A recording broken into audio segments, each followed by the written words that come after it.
What are these statins? Okay. Statins are a class of drugs which are in the class of drugs which are called the 3-hydroxy-3-methylglutarol coenzyme A reductase inhibitors. Wow, that was a bit of a mouthful, wasn't it? What do?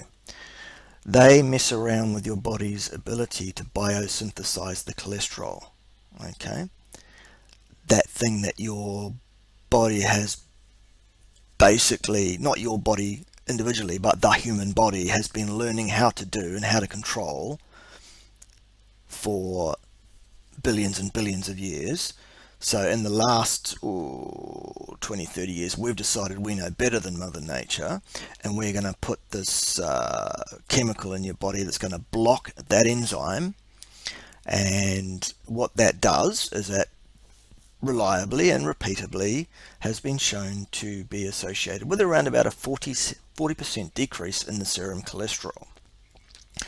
The first comment I'd make about that is, please, if you're on statins or if you know someone's on statins, get them to read the entire pamphlet that comes with those statins. And what you'll see there is a disclaimer that says, this product does what it says on the tin. It says it will reduce your cholesterol in your blood, and it will. However, it is not associated with any change in your risk for heart disease. Wow, they know it. And I'm going to show you some of the studies that back that assertion up. But they have to put that there in small print because they have to tell you this drug, while it will have an effect on the cholesterol in your blood, it will not have an effect on your risk of heart disease 1 iota. This thing will not protect your heart from disease. It will not mean that you live 1 day longer. Interesting. Anyway, that said, how does it work? Okay. Don't freak out. This is a chart which shows one small tiny corner of the metabolic pathways that exist in your body. This one is basically the mevalonate pathway, and what it shows, the main points to take there is that it starts with a basic metabolic intermediary called acetyl coenzyme A at the top left there. Now, acetyl coenzyme A, the source of that in your diet is basically everything you eat. Like it all gets broken down to acetyl coenzyme A before it's either oxidized for energy or used to build up other things. So be it fats, proteins, carbohydrates, whatever it is, it all ends up in acetyl coenzyme A. So what we're saying is your body can and does synthesize cholesterol from anything you eat whatsoever. So that's another argument for saying dietary intervention is not the answer. Anyway, that's the starting point of cholesterol, the acetyl coenzyme A. So let's follow this through, and don't worry about all the intricacies on this chart. I'm going to pick the eyes out of that for you in a minute and tell you the most important stuff on there. But let's see if we can find cholesterol on this chart anywhere. I'll give you a few minutes. Okay, I'm bored. I'll save you some time. It's not there. Where is it? Well, if you follow this chart all the way down, all the way down to near the bottom there, you'll see that there's a steroid biosynthesis pathway circle there in the bottom left-hand quarter of your screen. That actually indicates a whole nother page. So let's go to that page. Where's cholesterol? There it is. Bottom left-hand corner, all the way down there. And again, there's all the stuff. All those little squares indicate different enzymes which catalyze different reactions which produce different products or different molecules in our body.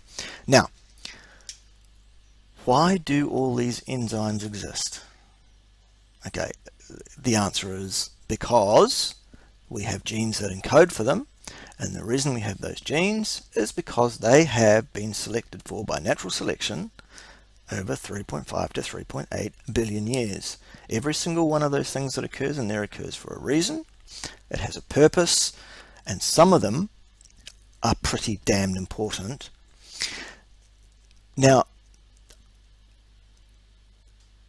I'm going to give you, as I said, I'm going to give you a breakdown, a more simplified version of this to have a look at in a minute as to what some of these really important things are everywhere all over this tree. Okay? And that's stuff that comes from the same pathway prior to cholesterol being formed. There's a whole bunch of stuff cholesterol does and is needed for in our body that if we lower the concentration of cholesterol, we're going to interfere with our body's ability to do those things. But there's also a whole bunch of stuff that's kind of on a parallel branch of the tree, if you like, that if we use this drug, it's going to mess around with our ability to do that. And I'll show you why that is in a minute. But here's a third chart. And what this chart is, this is the stuff that's downstream of cholesterol. These are the metabolic endpoints. These are the pathways by which cholesterol is used in our body to do useful stuff. So, nothing important. Whew. Anyway, here's that simplified pathway that I'm looking at. Okay. What we need to understand is that the statin drug, the HMG-CoA reductase inhibitor, works very, very high up on that pathway. Okay, so there's a whole bunch of stuff, both parallel to cholesterol and downstream of cholesterol, that is affected by this drug as well. And they are things like phenylated proteins, dolichols, sterol, heme, ubiquinones, and everything that's associated with cholesterol itself. Among a few examples, I've just picked the eyes out. There are other things as well, but yeah. So are any of those things really important? Are any of those things, do we need to worry about those things if we're taking this drug? You bet your sweet behind. Let's go through some of them. Phenylated proteins. Okay. These are involved in cell-to-cell communication, normal inflammation processes, normal control of inflammation, chemical signaling. This is like if you knock down your ability to synthesize these things, basically what you're saying is we're knocking down our ability to communicate with each other. If each of us was a cell and the way that we communicate was the internet, it's saying, well, let's all communicate but not use the internet. Might be a good idea actually, but that's for another day. Anyway, in your body, it's a bad idea. It's a really bad idea to mess around with the level of phenylated proteins in your body, and statin drugs will do that. Okay. Dolichols. Oh, nothing important. They're just vital to DNA repair when it becomes damaged by various different environmental insults and various things that cause damage to our DNA on a daily basis. Yeah, I wouldn't worry about it. Take those statins. They'll keep your cholesterol down and it'll keep you alive for how long again? Oh, that's right. Not one day. Okay. Sterols. Yep. Cell membrane integrity again there, folks. Are our cells important? Nah, they're just the things that make up our bodies. Let's mess around with our ability to make our cell membranes, because we've got some ridiculous idea about cholesterol causing heart disease when it does not. Okay. Heme, yeah, that's only a protein that's involved in oxygen storage and transport. So, yeah, I wouldn't worry about that. That's not too important either. And I'm being deliberately flippant here, folks, because this stuff pisses me off so much. This drug is a nasty, nasty, nasty piece of work. And there's absolutely no indication for it. It does not improve the life or longevity of anybody that's on it. In fact, it has side effects that are really, really nasty. And the absolute worst one, in my opinion, perhaps, is that it messes around with your ability to produce a thing called coenzyme Q10, which is a ubiquinone which exists in the mitochondria of your body. The mitochondria are vital to cell function in every cell. They are your energy producers. They are actually little beasties that decided to live with us billions and billions of years ago, that have their own DNA. they live inside us, which keeps them happy and protected, and in return they basically produce all our energy. They allow us to exist. They allow us to use oxygen for energy. They allow us to be multicellular organisms. They are the thing that make us possible. And this drug screws around with their function and makes these guys sick.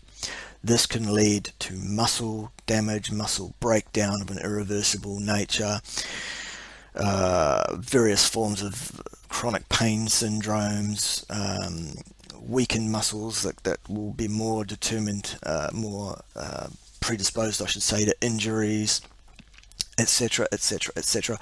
Oh, and by the way,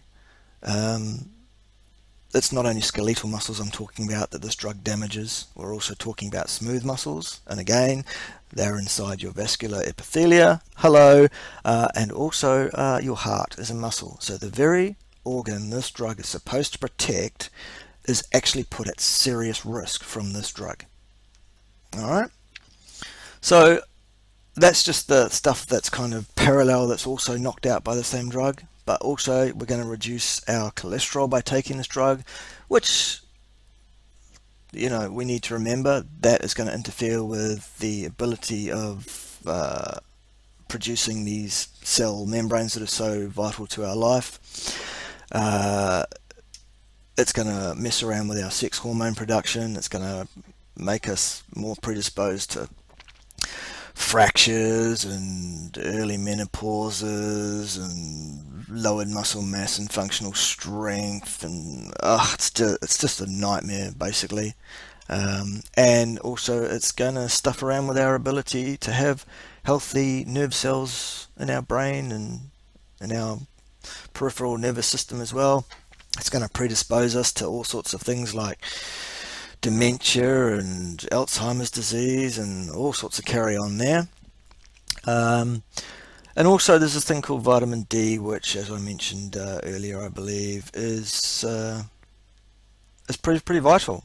And the reason it's pretty vital is because of all the tens and possibly hundreds of thousands of different enzymes in your body. Vitamin D is involved in activating fully 1/3 of those and deactivating those if it is not sufficient. Furthermore, bile is pretty important in being able to take in and metabolize fat. So all in all, what we're talking about here is a bunch of very, very significant risks from taking this drug in return for absolutely no improvement in our risk profile whatsoever. Here's a study that backs that up. This one's a 2010 meta-analysis. So if we look down at the data synthesis here at the bottom, we can pick the eyes out of this. They've followed 65,229 participants for a number of years, adding up to an actual sample size of 244,000 person years of follow-up. They obviously had two populations, people that were on statins and people that were not on statins. Now these subjects were all people who were determined as being high risk of cardiovascular disease. Oh, these are high risk people, we must, give them statins. Half of them were on statins, half of them were not on statins. And what we find is, the last sentence here is the key one, there was no statistical evidence, oh sorry, not the last sentence, the one before that. Okay, which basically says that the use of statins in this high-risk primary prevention setting was not associated with a statistically significant reduction in risk. These drugs didn't keep people alive for 1 day longer. Okay, there was no benefit, there are massive risks. To my way of thinking, that means this drug needs to be withdrawn.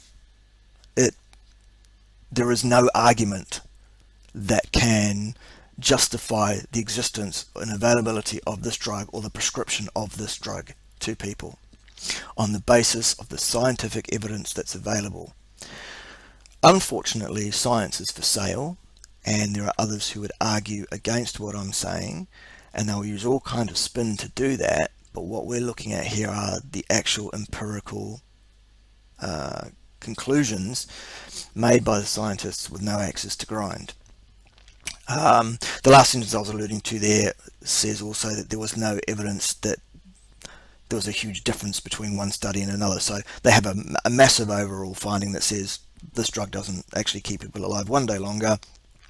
And it wasn't like some studies found that yes it did and some studies found it didn't. All the studies were pretty much in line with this finding.